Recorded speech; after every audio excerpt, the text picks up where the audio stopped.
seguimos con Isabel Miranda de Gualas, vamos a platicar de Alto al Secuestro. ¿Cuál es la iniciativa ciudadana, el camino que tú estás proponiendo para dar justamente este paso en contra de la delincuencia? Mira, yo creo que en el tema de secuestro específicamente yo lo he nombrado un círculo virtuoso, porque tiene que ver con la prevención, que hay que hacer campañas de prevenir el delito, desde que le enseñen a la gente cómo no regalar su información, cuando alguien raro aparece en tu vida, saber por qué de repente apareció, cómo llegó. Si tú llegas a tu casa y ves a alguien sospechoso, a dos tipos con una gorrita ahí, bueno, pues no llegar a tu casa, hablar una patrulla para que no te sorprendan a la entrada o a la salida.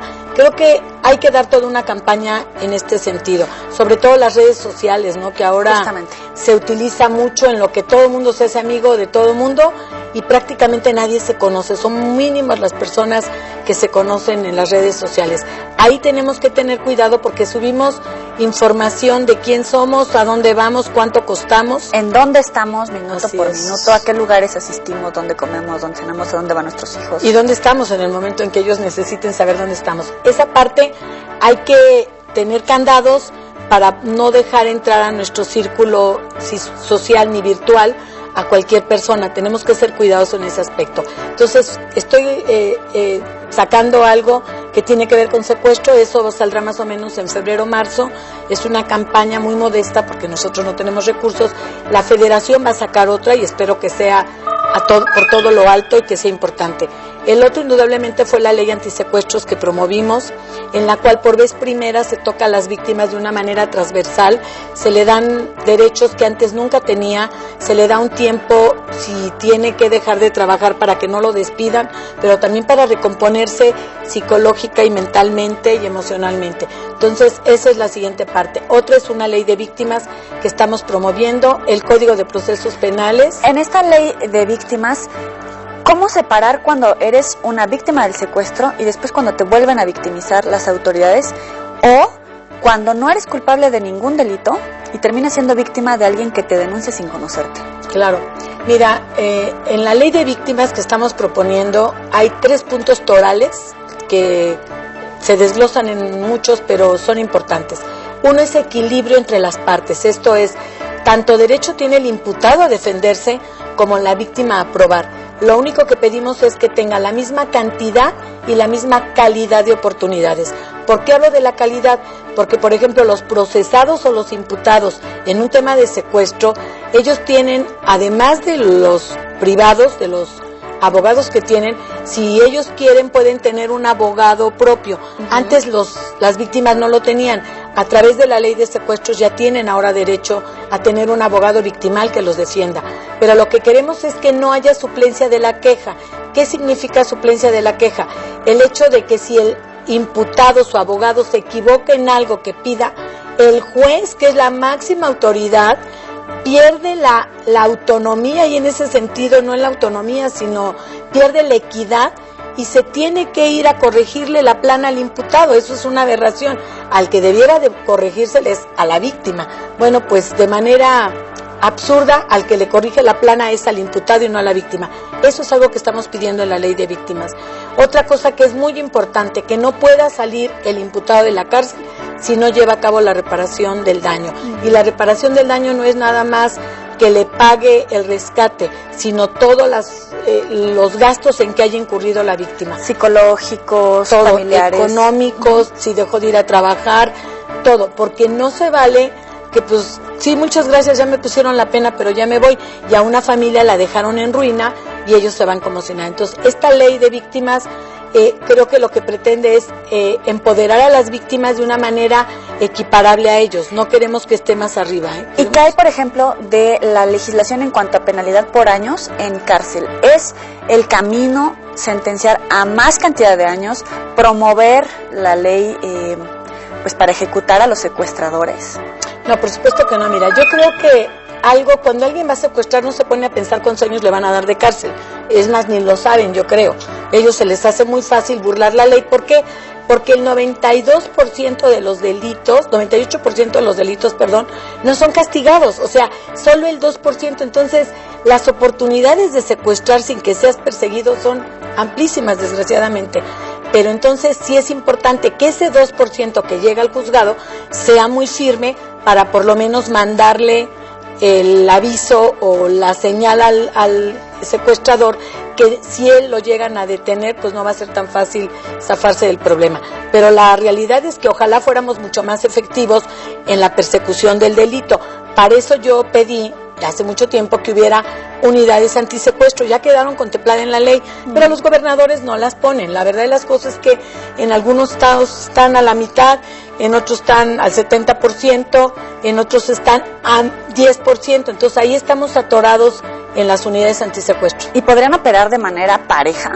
Porque puede haber grandes diferencias, ¿no? Claro, o sea, la idea sería que todos se coordinaran, y además que esto lo liderara la federación. ¿Por qué? Porque él es el que tiene la delincuencia organizada y él podría tener la facilidad de decir qué casos atrae y cuáles no, dependiendo de la gravedad del asunto. Pero bueno, esto es algo que tiene que ver con la voluntad política, y como los políticos y los ciudadanos tenemos intereses diferentes, ya llevamos casi 6 años. Qué desgracia lo que acabas de decir. Es que es la verdad, es la realidad. Tenemos casi 6 años que deberían de haber estado cumpliendo esta situación. Tiene 2 años ya prácticamente que se comprometieron a hacerlo a través de un acuerdo, firmaron el acuerdo, pero no las tienen en la práctica.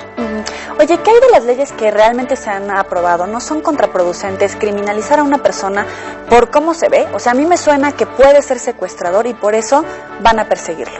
No, eso es inadmisible, por supuesto. Yo te puedo garantizar que nadie va a ser juzgado por cómo se ve.